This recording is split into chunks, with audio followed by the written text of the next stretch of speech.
back to Southpaw Diecast. I'm Scott. Today we got another Redline. This is the Ferrari 312P, and it came out in 1970 and ran till like 77, I believe, with various paint jobs. But I found this one, and I've always wanted to do this casting because I love the looks of it with that motor sticking out the back. So we're going to get this apart and see what we're dealing with. So stay tuned. Okay, so we got the Ferrari all apart, and I have to clean the interior. Might have to do a little bit of work here on this windshield. It's kind of scuffed up right there. And then, of course, that cool V12 motor, we're going to have to polish that up. And these are cap style rims or wheels. So I'm going to get some new cap styles on that. And definitely get that body in the citrus strip because it's just banged up and well played with and got a lot of paint missing. So stick around. All right, it's that time again. The orange toxic goo. We're going to get this Ferrari in there and let it soak for a while and come back and see what she's like. So down she goes. Just help her a little bit. All right, we're going to let that go. We'll be back. Okay, so let's get to the body with the Scotch Brite wheel after it came out of the citrus strip and just prepping the surface of the casting for the Tamiya Fine Primer to go on.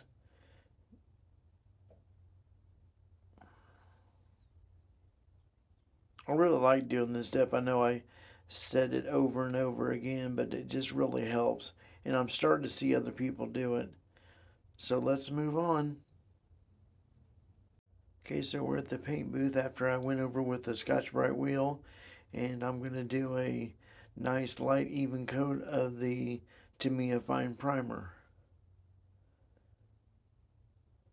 That way we can get it prepped for paint.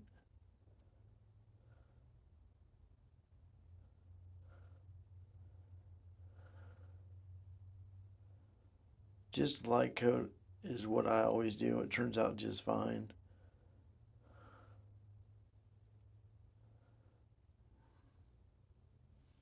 Alright, let's continue. Okay, so after letting the Tamiya Fine Primer paint dry, I'm going to go over with Wicked Colors by Createx, and this is like a dark red. And it's going to look good. It's going to look just like the Ferrari red. So I'm just putting on a lighter coat right now, and then we're going to go over with the heavier coat. I just always do this to help prevent the paint from running. But you can do it however you want. But this is just the way that I choose to do this. It's going on really nice too, as you can tell.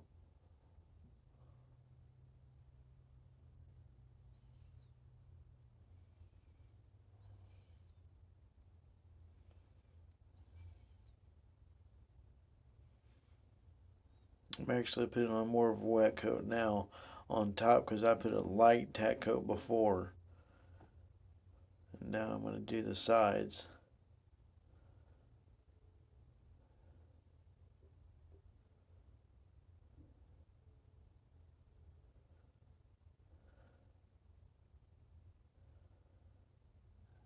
This color's looking really good on this casting. So let's continue. Okay, so we got everything done for the Ferrari 312P. I worked on the windshield and gauzied it, and I buffed out that engine and got it nice and shiny, and I had to rinse off the interior, and then of course I got all that tarnish off the base and put some brand new Redline wheels on it, and then of course got that gorgeous paint job looking all nice and shiny, and got some decals. So let's get this together and see what it looks like. Okay, so here's where we started with the Ferrari 312P. So now let's get to the reveal and see what it looks like. Okay, and here she is, 1970 Ferrari 312P. This thing turned out absolutely beautiful. I love this casting, and I've been wanting to restore it for a while. And boy, I'll tell you, this car was built in 1969, And back then, the top speed of this car was 202 miles an hour.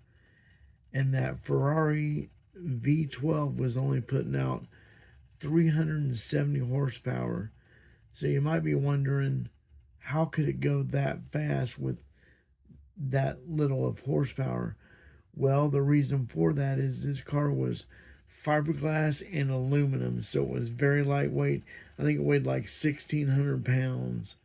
And they entered it in Daytona, Sebring, Le Mans, and it did very well. Even finished fourth overall at Daytona, and then I believe a couple years later it even won the prototype championship. So it was a fast car and it was very lightweight. Not for sure I'd want to be in that car if it had a wreck with aluminum and fiberglass. I don't know how the driver would have came out of that situation, but it's beautiful in that Ferrari red, and the decals look awesome thanks to Second Chance Redline, and it's nice and shiny due to a clear coat. So if you guys like this video, hit the like button for me. Comment down below. Tell me what you can, what I could have done better, or how well you like the car, or what's your favorite car from back then. Because I usually read all the comments. So if you like this, hit the like button, like I said, and subscribe because it's always free. And we'll see you down the road.